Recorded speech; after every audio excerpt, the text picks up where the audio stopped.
चलिए आज की क्लास में हम लोग कुछ मल्टीपल चॉइस क्वेश्चंस को देखने वाले हैं। फर्स्ट नंबर क्वेश्चन क्या रहा है कि out of the given matrix choose that matrix which is a scalar matrix.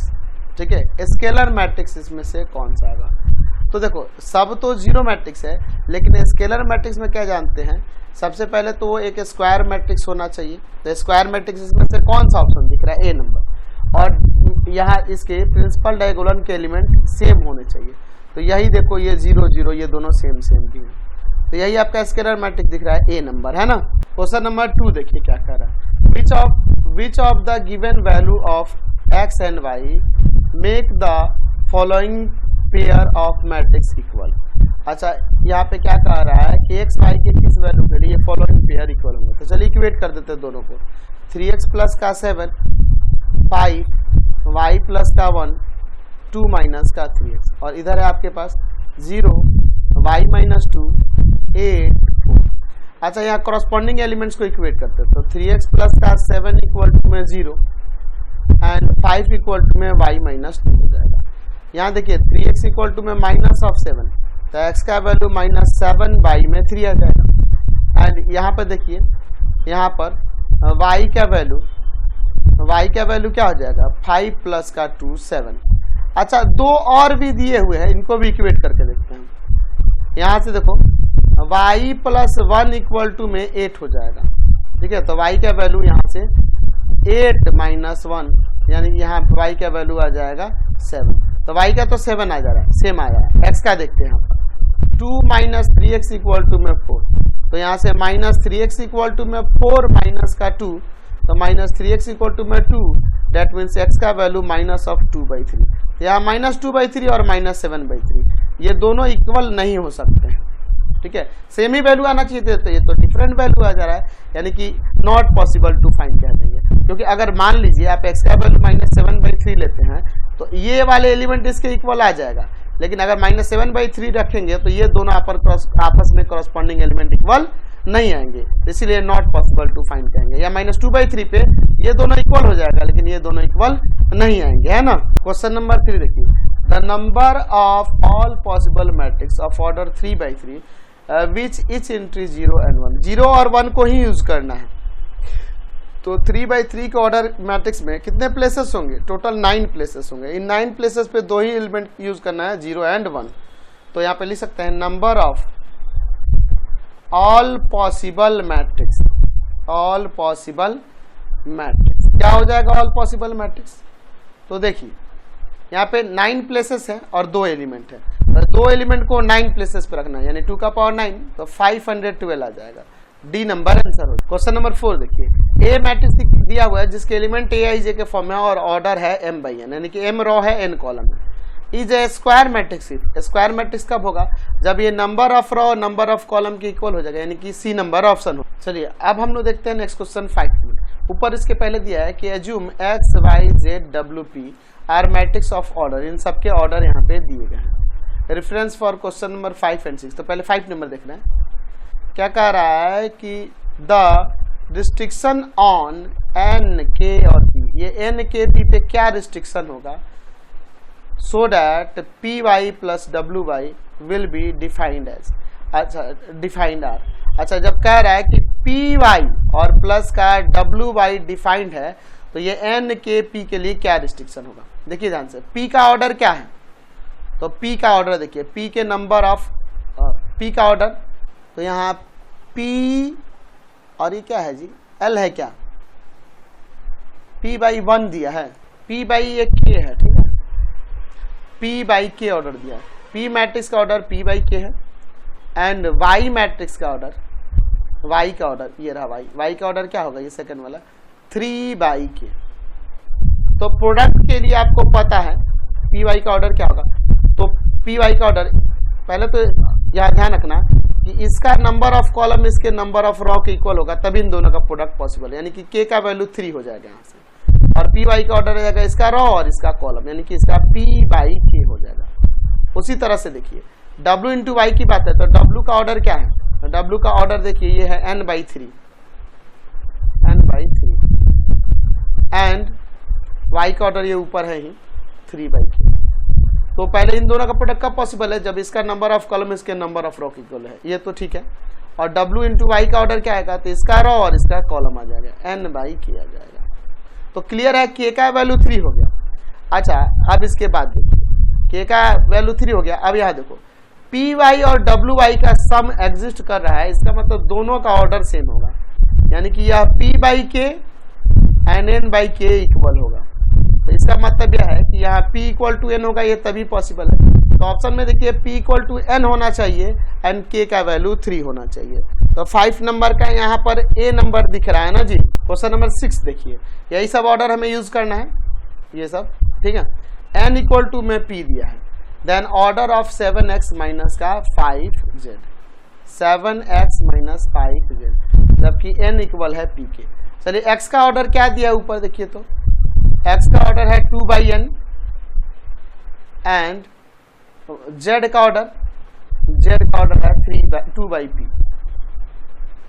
2 by p। तो देखिए 7x का भी वैल्यू यही ऑर्डर यही होगा 2 बाई n एंड 5z का भी वैल्यू 5z का भी ऑर्डर यही होगा 2 बाई p, क्योंकि स्केलर प्रोडक्ट करने से कोई ऑर्डर में चेंज नहीं आएगा। तो इन दोनों मैट्रिक्स का जो डिफरेंस होगा 7x माइनस 5z, इसका भी ऑर्डर क्या होगा, इसका भी ऑर्डर क्या होगा। तो आपको पता है कि डिफरेंस निकालने के लिए दोनों मैट्रिक्स का ऑर्डर सेम होना चाहिए, तो ये दोनों का ऑर्डर सेम होगा, यानी कि ये दोनों सेम होंगे, यानी 2 बाई n और 2 बाई p दोनों इक्वल ही ऑर्डर होंगे, तभी ये पॉसिबल है। तो इसका मतलब इसका ऑर्डर 2 बाई n भी हो सकता है और 2 बाई p भी हो सकता है, क्योंकि ऊपर ही क्वेश्चन में क्या दिया कि n p के इक्वल है, ये n p के इक्वल है, यानी कि 7x माइनस 5z का ऑर्डर 2 बाई n भी हो सकता है और 2 बाई p भी हो सकता है। तो 2 बाई n ऑप्शन में दिया है, 2 बाई p ऑप्शन में नहीं। क्वेश्चन नंबर 7 देखिए, इफ a मैट्रिक्स दिया है is such that a square यहाँ आइडेंटिटी के इक्वल है, आइडेंटिटी होना चाहिए था, देन इसमें से ये किसको सेटिस्फाई करेगा, a स्क्वायर आइडेंटिटी के इक्वल है। तो a स्क्वायर देखो, a स्क्वायर मैट्रिक्स यानी कि a इंटू ए ना हुआ, तो alpha beta gamma alpha minus का, फिर alpha beta gamma minus alpha और इक्वल टू में आइडेंटिटी मैट्रिक्स। तो आइडेंटिटी मैट्रिक्स को भी 2 बाई 2 ऑर्डर का दिखा सकते हैं, यहाँ पर 1 0 0 1, इन दोनों को मल्टीप्लाई करते हैं फर्स्ट रो में फर्स्ट कॉलम से, तो अल्फा स्क्वायर प्लस का बीटा गामा, फर्स्ट रो में सेकंड कॉलम से, तो अल्फा बीटा और माइनस का अल्फा बीटा, ठीक है। फिर सेकंड रो में फर्स्ट कॉलम से, तो अल्फा गामा या गामा अल्फा लिख सकते हैं, अल्फा गामा, सेकंड रो में सेकंड कॉलम से, तो गामा बीटा या बीटा गामा भी लिख सकते हैं, और यहाँ प्लस का अल्फा स्क्वायर इक्वल टू में 1 0 0 1। तो यहाँ से देखिए आगे क्या आ जाएगा, अल्फा स्क्वायर प्लस का बीटा गामा, यहाँ 0 हो जाएगा, ये भी 0, और यहाँ पे अल्फा स्क्वायर प्लस का बीटा गामा, ऐसे भी इसको लिख सकते हैं, और इक्वल टू में 1 0 0 1। इसके कॉरस्पॉन्डिंग एलिमेंट्स को इक्वेट कर देंगे, तो अल्फा स्क्वायर प्लस का बीटा गामा इक्वल टू में 1, इसको उधर ले जाएंगे, तो 1 माइनस का अल्फा स्क्वायर माइनस का बीटा गामा, ये आ जाएगा रिलेशन। तो 1 माइनस का, तो ये तो ऑप्शन में दिख रहा है क्या, हाँ देखो यहाँ पे ये वाला ऑप्शन दिख रहा है, 1 माइनस का अल्फा स्क्वायर माइनस का बीटा गामा इक्वल टू में 0, ये ना है। चलिए तो ऑप्शन नंबर सी हो जाएगा। क्वेश्चन नंबर 8 देखिए, if a matrix is both symmetric and skew symmetric, then कोई मैट्रिक्स सिमेट्रिक और स्क्यू सिमेट्रिक दोनों है, यहाँ ले लेते हैं, let A B a symmetric and skew symmetric matrix, skew symmetric matrix. ऐसे तो हमने बता रखा है आपको कि वो 0 मैट्रिक्स होता है, तो ए का ट्रांसपोज ए हो जाएगा और ए का ट्रांसपोज माइनस ऑफ ए के इक्वल भी होगा, ठीक है।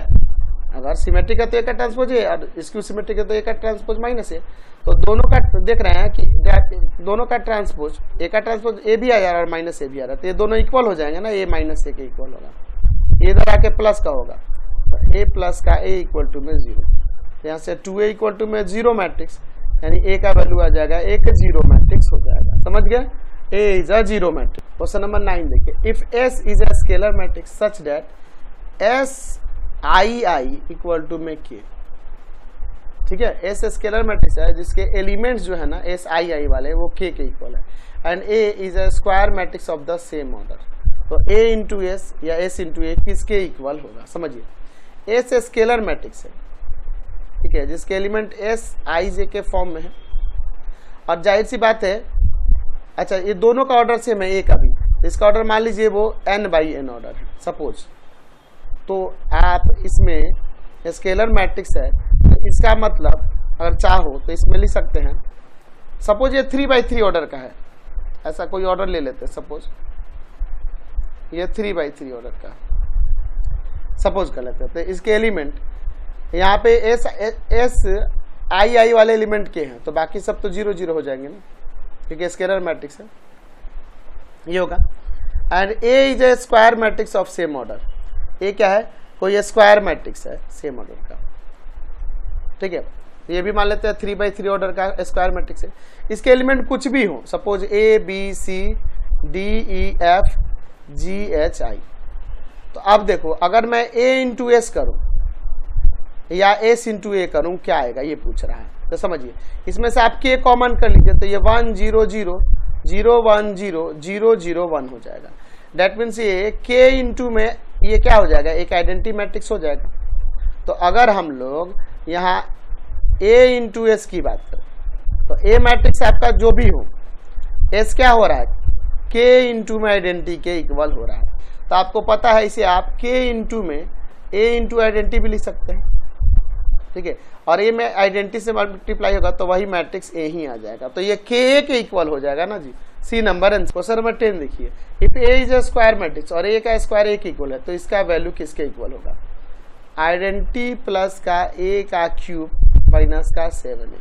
तो यहाँ तो देखो a प्लस बी का होल क्यूब लगा दे, आइडेंटिटी का क्यूब प्लस में 3 इंटू आइडेंटिटी का square into A plus 3 identity into में ए स्क्वायर और माइनस का सॉरी प्लस का ए क्यूब और माइनस का 7a, A cube plus 3a square B plus 3ab square plus का बी क्यूब, हमने फॉर्मूला लगा दिया ए प्लस बी का, आइडेंटिटी का क्यूब आइडेंटिटी हो जाएगा, आइडेंटिटी का स्क्वायर आइडेंटिटी और इंटू में ए, यहाँ पे 3 इंटू आइडेंटिटी का ए का स्क्वायर ए के इक्वल है,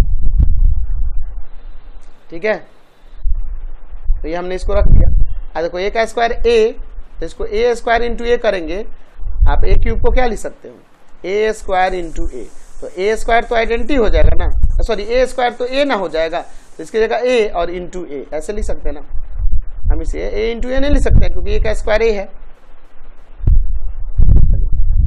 आइडेंटिटी ये हो जाएगा 3a, आइडेंटिटी में ए से मल्टीप्लाई होगा तो ये भी आपका 3a, अच्छा ए इंटू ए स्क्वायर हुआ और ए स्क्वायर ए के इक्वल है, तो इसको फिर से ए लिख देंगे,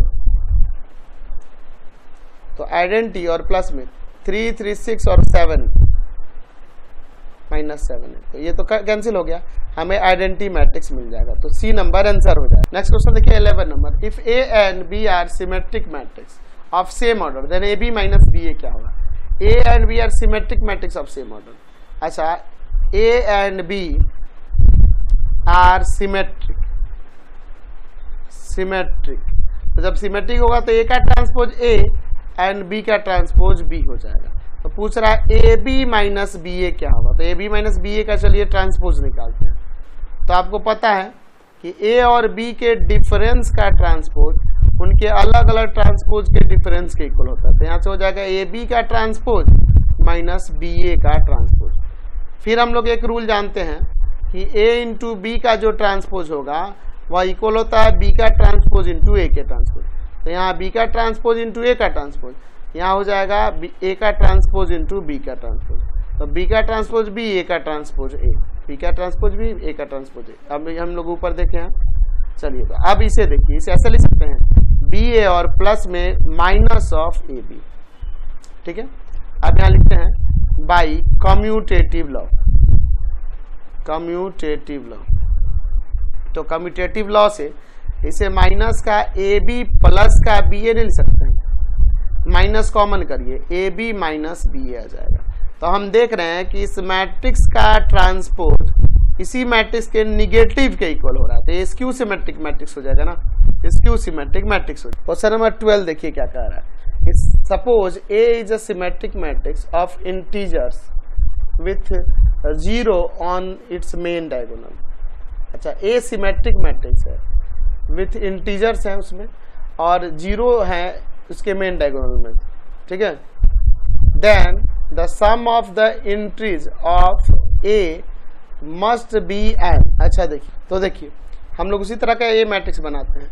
आपको क्या करना है कि इसके मेन डायगोनल में 0 दे देना है और सिमेट्रिक मैट्रिक्स होना चाहिए। तो यहाँ 2 3 दिए तो यहाँ भी 2 3 देते हैं, यहाँ 4 दिए तो यहाँ 4 देते हैं। देखो ऐसा क्यों, क्योंकि अगर मैं इसका ट्रांसपोज निकालूंगा तो फिर वही आना चाहिए ना जी। देख लो 0 2 3, रॉ को कॉलम में चेंज कर दें 2 0 4, थर्ड रॉ को थर्ड कॉलम 3 4 0। तो देखो फिर वही आ जा रहा है कि नहीं, वही आ जा रहा है कि नहीं, तो उसी हिसाब से लिखना होगा ताकि ट्रांसपोज निकालने पे फिर वही। तो इस कंडीशन के अकॉर्डिंग हो गया, सिमेट्रिक मैट्रिक्स है और मेन डायगोनल में 0 है। तो देखो क्या कह रहा है कि इसके एंट्रीज का सम क्या आएगा। तो देखो तो 2 3 2 4 3 4 इन सब का ऐड करेंगे। तो देखो यहाँ पे ऐड करेंगे सबको तो क्या हो जाएगा 3 2 5 और 3 2 5 10 और 10 और 8 18 आएगा। तो 18 यानी ये इंटीजर इवन हो रहा है ना, इवन इंटीजर। क्यों ऐसा इवन क्यों होगा, क्योंकि देखो ये 3 वैल्यूज यहाँ रिपीट करेंगे, यही तीनों आएंगे तो जैसे डबल डबल हो जाएंगे। तो अगर ऑड भी होगा तो सम होने पे इवन आ जाएगा, इवन भी होगा तो सम होने पे इवन ही रहेगा। तो हमेशा ये इवन इंटीजर ही होगा। क्वेश्चन नंबर 13 देखिए, ए मैट्रिक्स दिया हुआ है, हमें ए प्लस का ए का ट्रांसपोज आइडेंटिटी दिया है तो हमें अल्फा का वैल्यू निकालना है। चलिए देखिए ए प्लस में ए का ट्रांसपोज आइडेंटिटी दिया हुआ, तो ए मैट्रिक्स है आपके पास कॉस अल्फा माइनस का sine alpha, sine alpha cos alpha और प्लस में ए का ट्रांसपोज देखिए cos alpha minus sine alpha, है ना। फर्स्ट रो को फर्स्ट कॉलम और सेकेंड रो को सेकेंड कॉलम में चेंज कर देते हैं। इक्वल टू में आइडेंटिटी मैट्रिक्स है तो 1 0 0 1। अब यहाँ सम निकालते हैं तो क्या हो जाएगा 2 कॉस अल्फा 0 0 2 कॉस अल्फा और इधर है 1 0 0 1। तो क्रॉसपॉन्डिंग एलिमेंट्स को इक्वेट करेंगे यानी 2 कॉस अल्फा इक्वल टू में 1 कॉस अल्फा इक्वल टू में 1/2। आप देखिए यानी कि अल्फा इक्वल टू में यहाँ पर क्या आ जाएगा कॉस इनवर्स 1/2। तो ये किसका वैल्यू होता है पाई/3 का ना। ऑप्शन नंबर यहाँ पे सी हो जाएगा, है ना। क्वेश्चन नंबर 14 देखिए, if A and B are square matrix then A into B का ट्रांसपोज। तो आपको पता है यह बी का ट्रांसपोज और ए के ट्रांसपोज के प्रोडक्ट के इक्वल होता है, ये मैंने प्रूव भी करा है। ये आपका B number answer. Question number 15 देखिए, ये दो मैट्रिक्स इक्वल है तो एक्स वाई का वैल्यू क्या होगा। तो यहाँ देखो मैट्रिक्स दिया है एक्स प्लस का वाई 3 4 एक्स माइनस का वाई और यहाँ पे इक्वल है इस मैट्रिक्स के 1 3 4 -3। तो इसके कॉरस्पॉन्डिंग एलिमेंट्स इक्वल होंगे तो X plus Y equal to में 1 and X minus Y equal to में -2। ये y से y cancel 2x equal to -2 that means x का वैल्यू -2/2 1 आ जाएगा माइनस का। अब x का वैल्यू -1 रख देंगे फर्स्ट इक्वेशन में इस वाले में तो y क्या आ जाएगा 1 प्लस का 1 यानी y का वैल्यू 2। तो -1 and 2 x y order pair में दिया हुआ है तो क्या हो जाएगा ये -1 एंड 2। देखो ऑप्शन में -1 एंड 2। ए नंबर 16 देखिए, इन दो मैट्रिक्स का सम इस मैट्रिक्स इक्वल है तो x का वैल्यू निकालना। तो मैट्रिक्स देखिए क्या दिया माइनस का 3x -1 2 -3 प्लस में दिया है 2x प्लस का 3 4 5 और इक्वल टू में मैट्रिक्स है -1 2 6 2। तो इनको ऐड कर लेते हैं। ऐड करने पे देखो माइनस का x प्लस का 2 हो जाएगा फिर यहाँ पे 6 और यहाँ पर 2 और इक्वल है मैट्रिक्स -1 2 6 2।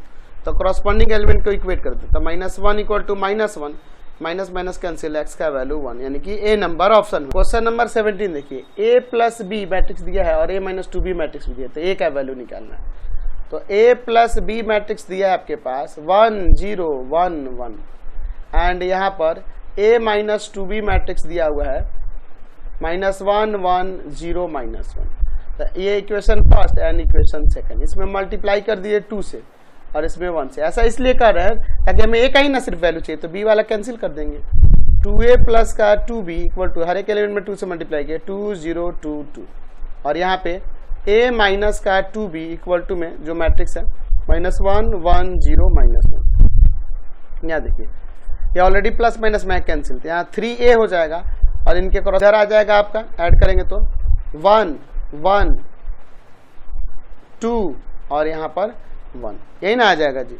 चलिए तो ये हर एक एलिमेंट में 3 जाके डिवाइड करेगा, तो आ जाएगा 1/3 1/3 2/3 1/3। तो ऑप्शन में देखिए ये है, ऑप्शन में ए नंबर दिख रहा है। क्वेश्चन में 18 देखिए, ए मैट्रिक्स दिया है, ए स्क्वायर का वैल्यू निकालना है, ए स्क्वायर निकालना है यानी ए इंटू ए करना होगा। तो ए का वैल्यू देखिए ऊपर है sine theta cos theta minus का कॉस थीटा साइन थीटा, और इंटू में फिर से ये लिखना होगा sine theta cos theta minus का कॉस थीटा साइन थीटा। चलिए देखिए मल्टीप्लाई करते हैं फर्स्ट रो में फर्स्ट कॉलम से, तो साइन स्क्वायर थीटा, देखो फर्स्ट रो में फर्स्ट कॉलम से, तो हो जाएगा यहाँ पे साइन स्क्वायर थीटा और माइनस में कॉस स्क्वायर थीटा, ठीक है। फिर फर्स्ट रो में सेकंड कॉलम से करेंगे, तो आ जाएगा sine theta cos theta plus का कॉस थीटा साइन थीटा। फिर देखिए सेकंड रो में फर्स्ट कॉलम से, तो आएगा माइनस का cos theta sine theta and minus का साइन थीटा कॉस थीटा, ठीक है। सेकंड रो में सेकंड कॉलम से, तो माइनस का कॉस स्क्वायर थीटा और प्लस का साइन स्क्वायर थीटा। एक काम करते हैं, अब देखो यहाँ से ना माइनस कॉमन करते ऊपर से, तो यहाँ हो जाएगा cos square theta minus sine square theta. यहाँ देखो ये हो जाएगा 2 साइन थीटा कॉस थीटा, ये हो जाएगा माइनस का 2 साइन थीटा कॉस थीटा, और ये हो जाएगा माइनस कॉमन करने से कॉस स्क्वायर थीटा माइनस का sine square theta. Cos square minus sine square theta जो होता है ना, फॉर्मूला होता है कॉस 2 थीटा का, और ये 2 साइन थीटा कॉस थीटा ये भी हो जाएगा साइन 2 थीटा का, यहाँ माइनस का साइन 2 थीटा आ जाएगा, और ये आपका माइनस का कॉस 2 थीटा। तो ऑप्शन में देखिए क्या ये ऑप्शन में है, तो देखो तो यहाँ पे ऑप्शन नंबर क्या हो जाएगा 18 का, ए ही नंबर दिख रहा है क्या, नहीं। देखिए यहाँ minus cos 2 theta sine theta minus sine 2 theta minus cos 2 theta, ये है ऑप्शन में। तो ऑप्शन डी नंबर दिख रहा है सही, डी ना होगा जी, हाँ डी नंबर ऑप्शन सही होगा। क्वेश्चन नंबर देखते हैं 19, इफ इस मैट्रिक्स ये मैट्रिक्स इक्वल है इन दोनों का प्रोडक्ट है, तो एक्स वाई निकालना है। तो देखिए एक कॉलम मैट्रिक्स है एक्स प्लस वाई और एक्स माइनस वाई इसके एलिमेंट है, इक्वल टू में देखिए मैट्रिक्स है 2 1 4 3 और इनटू में है एक मैट्रिक्स 1 - 2, एक कॉलम मैट्रिक्स। चलिए इसको तो अभी वैसे रखते हैं X plus Y X minus Y. यहाँ पे इन दोनों मैट्रिक्स का प्रोडक्ट फर्स्ट रो में फर्स्ट कॉलम से तो 2 - 2, सेकंड रो में फर्स्ट कॉलम से तो 4 माइनस का 6। तो यहाँ पे देखिए मैट्रिक्स एक्स प्लस वाई और X minus Y equal to में देखिए यहाँ क्या आएगा 0 - 2, तो हो जाएगा X plus Y equal to में जो करस्पॉन्डिंग एलिमेंट्स इक्वेट कर दीजिए X minus Y equal to में -2, ये दोनों कैंसिल, तो 2x इक्वल टू में -2, एक्स का वैल्यू -2/2 कट गया 1 टाइम्स में, तो एक्स का वैल्यू -1, एक्स का -1 आ गया। अच्छा वाई का निकालना, तो हमारे पास X plus Y equal to में 0 है ना, तो एक्स का वैल्यू -1 रख देंगे, तो वाई का वैल्यू आ जाएगा 0 प्लस का 1 यानी 1, एक्स का -1 और वाई का 1, तो -1 और 1 यानी सी नंबर। क्वेश्चन नंबर 20 देखिए, K is a scalar matrix and A is a non square, N is a n square matrix, n order का कोई स्क्वायर मैट्रिक्स है, तो determinant value of K A किसके इक्वल होगा। चलिए देखिए, अब देखिए यहाँ पर K में जब A से मल्टीप्लाई करेंगे तो ये K जो होगा A के हर एक रो में मल्टीप्लाई होगा या हर एक कॉलम में होगा, यानी हर एक एलिमेंट में मल्टीप्लाई होगा, ठीक है। और आप जानते हैं यहाँ पर अगर K into determinant of A की बात करें तो ये K किसी एक रो या कॉलम में मल्टीप्लाई करता है, तो K इंटू A, तो ये अंदर K A का मतलब क्या है, ये K में A से K हर एक A के हर एक एलिमेंट में मल्टीप्लाई हुआ है, ठीक है। और इस K A का मतलब क्या है कि ये K इस डिटर्मिनेंट के सिर्फ एक रो या कॉलम में मल्टीप्लाई करता है, ठीक है। तो एक्चुअल में जब डिटर्मिनेंट ऑफ K की बात करेंगे तो ये देखेंगे A का कितना ऑर्डर है, तो A का n ऑर्डर है, इसलिए यह K का पावर n इंटू में डिटर्मिनेंट ऑफ A के इक्वल होगा। क्योंकि अगर डिटर्मिनेंट ऑफ A की बात करें तो A में तो जब K का मतलब यह हुआ कि हर एक एलिमेंट में मल्टीप्लाई कर दिया, हर एक एलिमेंट में मल्टीप्लाई कर दिया। अब K into determinant of A का मतलब है कि ये सिर्फ एक ही रो या कॉलम में मल्टीप्लाई करेगा, तो डिटर्मिनेंट ऑफ K की बात करेंगे तो ये K तो हर एक रो में से कॉमन करेंगे, तो कितने रो होंगे इसमें, तो n ऑर्डर है तो n रो होंगे, इसलिए K का पावर n इनटू में डिटर्मिनेंट ऑफ ए के इक्वल होगा। जब ये मैट्रिक्स चैप्टर में चलेंगे ना तो वहां से आपको ये क्लियर हो जाएगा, ये इसके इक्वल होता है, ये प्रॉपर्टी भी हमने प्रूव भी किया हुआ है, ठीक है। तो ये इसके इक्वल हो जाएगा। तो ऑप्शन नंबर यहाँ डी दिख रहा है। क्वेश्चन 21 देखिए, या ए मैट्रिक्स दिया है हमें, ए का पावर एन पूछ रहा है। तो चलिए पहले ए स्क्वायर निकालते हैं। तो वहां से पैटर्न देखने को मिलेगा, ए इंटू ए निकालिएगा, 1 2 0 1 और फिर इंटू में है 1 2 0 1। इन दोनों में मैं मल्टीप्लाई करता हूँ। फर्स्ट टर्म में फर्स्ट कॉलम से तो 1 प्लस 0, फर्स्ट टर्म में सेकंड कॉलम से तो 2 प्लस का 2, सेकंड टर्म में फर्स्ट कॉलम से 0 प्लस का 0, सेकंड टर्म में सेकंड कॉलम से तो 0 प्लस का 1। तो ये मैट्रिक्स आ गया 1 4 0 1। चलिए एक बार ए क्यूब भी निकाल के देखते हैं, ए स्क्वायर इंटू ए करके। ए स्क्वायर यानी देखो क्या है 1 4 0 1 और ए मैट्रिक्स क्या है 1 2 0 1। इसका मल्टीप्लाई देखते हैं। फर्स्ट टर्म में फर्स्ट कॉलम से तो 1 प्लस का 0 हो जाएगा, फर्स्ट टर्म में सेकंड कॉलम से तो 2 प्लस का 4, सेकंड टर्म में सेकंड कॉलम से तो 0 प्लस का 0, सेकंड टर्म में फर्स्ट कॉलम से तो 0 प्लस का 0, सेकंड टर्म में सेकंड कॉलम से तो 0 प्लस का 1। तो ये आ जाएगा 1 6 0 1। अच्छा देखिए ए स्क्वायर निकाल रहे हैं तो सब एलिमेंट वही रह रहा है, यहाँ पे 4 आ जा रहा है, देख रहे हैं। ए क्यूब निकाल रहे हैं तो यहाँ पे देखो सब एलिमेंट वही रह रहा है, यहाँ 6 आ रहा है। तो देखिए ये एलिमेंट का यहाँ पे ये डबल है, इस एलिमेंट का ये क्या है 3 टाइम्स है। तो जितना पावर रह रहा है उतना टाइम्स इसका वैल्यू बढ़ रहा है। तो इसलिए ए का पावर एन क्या होगा, बाकी सब एलिमेंट वही रहेंगे 1 0 1। यहाँ पे एन है तो इसलिए एन ए हो जाएगा, यानी कि एन इंटू 2 हो जाएगा, सॉरी यानी कि 2n हो जाएगा, ठीक है। यहाँ ए स्क्वायर होता है 2 टाइम्स हो रहा है, 3 टाइम्स हो जा रहा है क्यूब होने पे, इसलिए n है तो यहाँ n टाइम्स इसका कर देंगे, यानी कि ये नंबर ऑप्शन। क्वेश्चन नंबर 22 देखिए, ए मैट्रिक्स दिया है हमें, ए का पावर 4 कह रहा है किसके इक्वल होगा। तो पहले ए स्क्वायर फाइंड कीजिए जो कि a इंटू में a होगा। तो ए मैट्रिक्स है 1a 0 1, फिर यहाँ पे भी देखिए 1a 0 1। इन दोनों का मल्टीप्लाई निकालते हैं। फर्स्ट टर्म में फर्स्ट कॉलम से तो 1 प्लस का 0, फर्स्ट टर्म में सेकंड कॉलम से तो a प्लस का a, सेकंड टर्म में फर्स्ट कॉलम से तो 0 प्लस 0, सेकंड टर्म में सेकंड कॉलम से तो 0 प्लस का 1। तो ये आ गया आपका 1 2a 0 1। अब a का पावर 4 निकालना है तो इसे a स्क्वायर इंटू में a स्क्वायर कर दीजिए।